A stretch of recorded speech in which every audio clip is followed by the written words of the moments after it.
I'm your host, Davida Shinsky, and you're listening to Live Without Limits, Dreams Come True with the Right Mindset. Today's presentation is how to speak up and say what you want, and you don't have to be silent.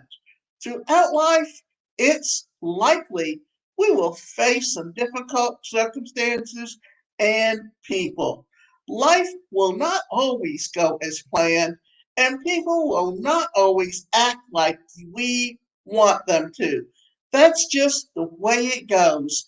I think that as we grow personally, it's important to learn how to speak up for ourselves and hold our ground when boundaries are crossed or we are facing fear.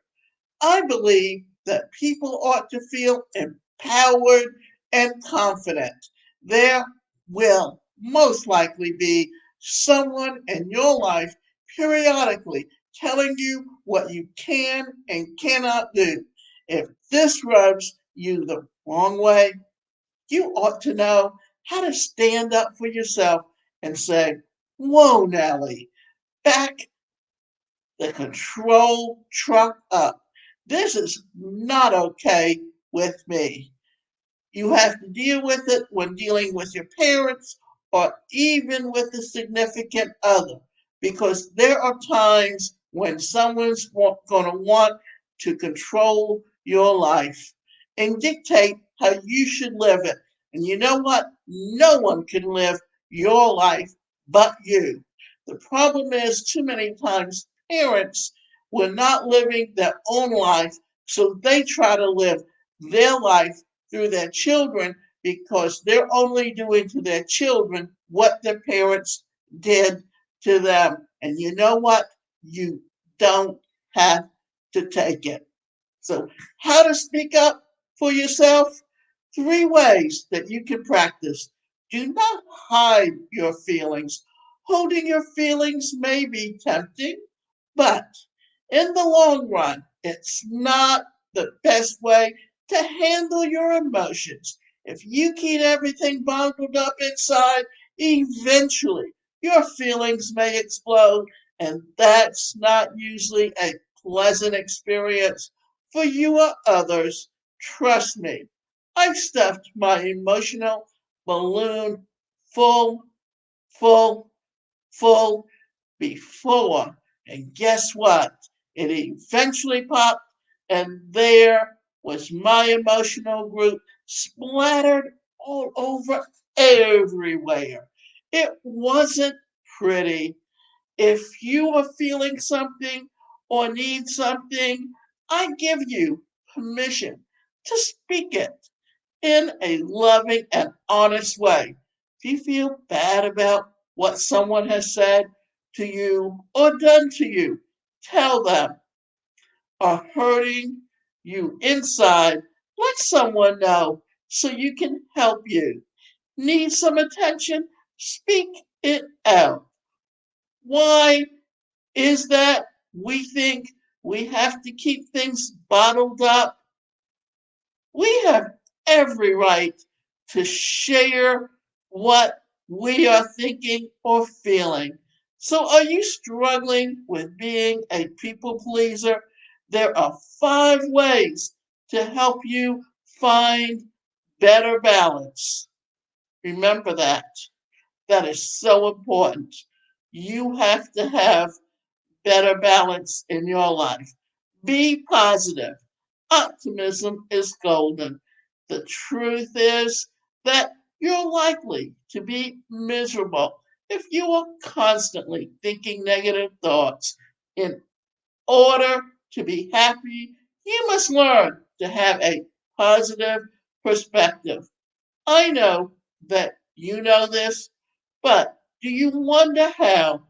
How can I be positive when my life stinks? Or the job is not productive? Or my partner just cheated on me?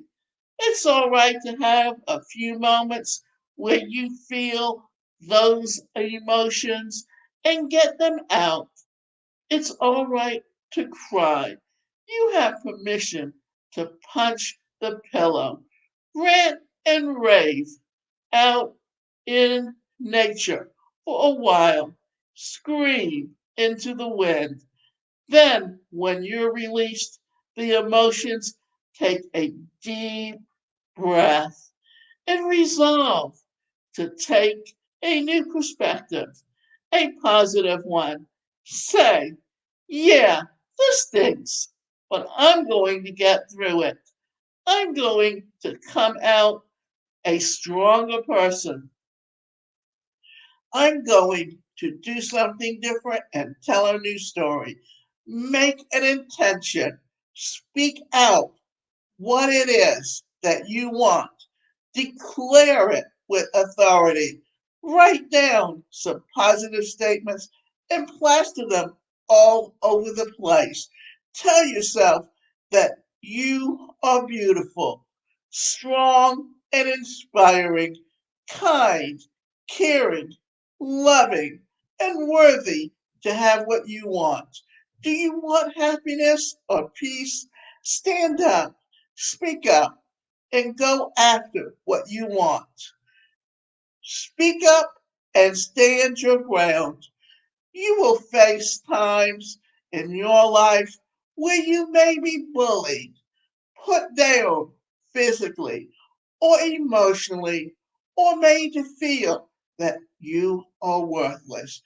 People who are hurt themselves will hurt others. Or rather, let's put it this way, people who are hurt themselves will hurt others much of the time without really trying to. Do not stand for emotional, verbal, or physical abuse. This happens all the time. And what people are not realizing is that it's unacceptable and it's not okay.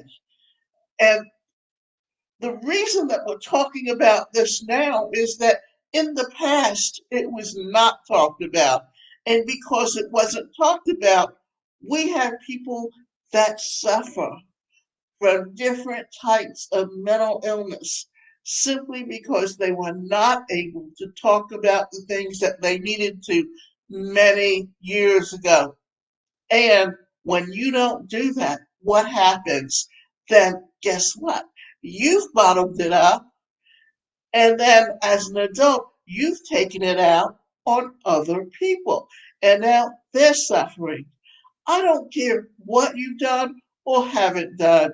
You have every right to stand up and speak up.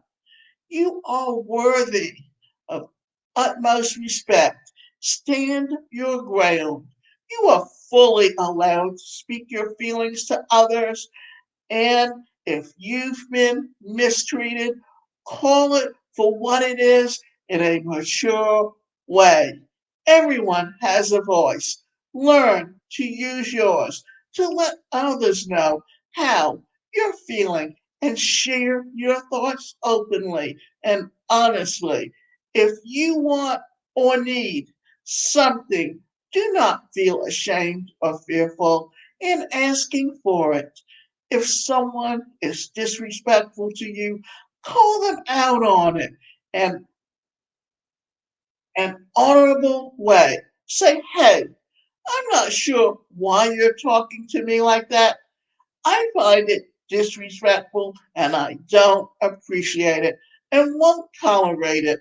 It It really can be that simple. If you're confronted with someone who won't listen to you or gets angry because you spoke up, it may be a great opportunity to cut ties. You can speak your mind lovingly and respectfully without fear and give others an opportunity to heal a wound or defect that they are obviously swimming in. Know your value, stand up, speak up, and watch how your life changes for the better. And this is something that I learned many, many, many years ago. when I was studying psychology that too many times, if you understand the dynamics of the parent, the adult, and the child says, I want, the parent says, you should, and the adult says, I'm able to. And when you have different messages being given to you, then then those messages may be in conflict. And the only way to deal with those things is to look at them, bring them out, and learn how to express your feelings and not let someone else dictate to you how you should feel or how you should handle a different situation.